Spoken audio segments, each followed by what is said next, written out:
Hi guys, this is part 3 of the Align series. In parts 1 and 2 of the series, we went over how to align objects, and distribute spacing between objects. Click on the links below if you haven't watched those videos. In this part 3 video, I'm going to show you practical examples of how we apply the align and distribute commands to our fashion and graphics artwork in the real world. So one of the main things that you can use this for is when you're working with logos or wording design.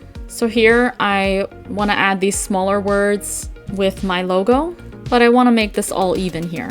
So I'm going to arrange them more or less the way that I want. But in order to align these words properly, I'm going to just align them in the center horizontally and then group them.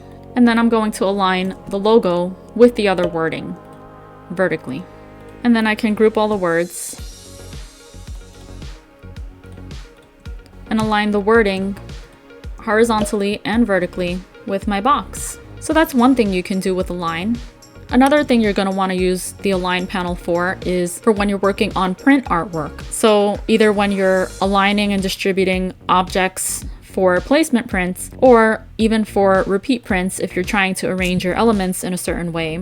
You can totally use Align and distribute to do that. Another way that we use Align is when we're creating certain trims like buttons. We use Align to make sure that we align our buttonholes just the right way.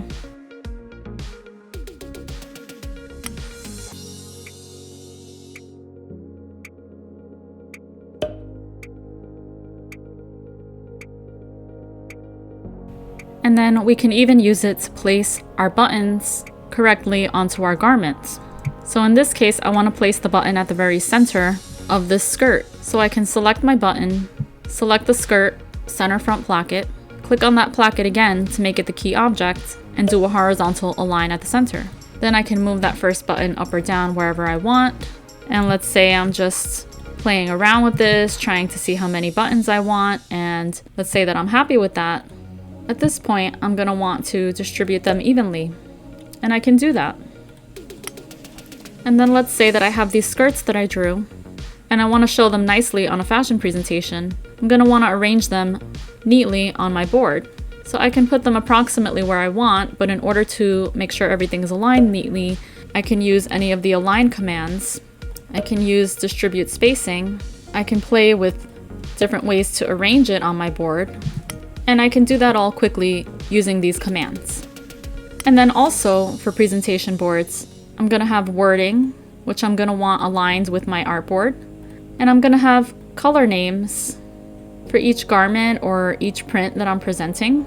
So the Align panel allows me to easily make sure that my words are aligned properly, that they're even with one another, and that everything looks nice and neat. I can also use this for embellishment designs like rhinestones or studs. So if I'm embellishing this jacket with, let's say, rhinestones like this, and I'm moving my stones around and deciding where to put them, I may want to line some of these up with each other or distribute them a certain way.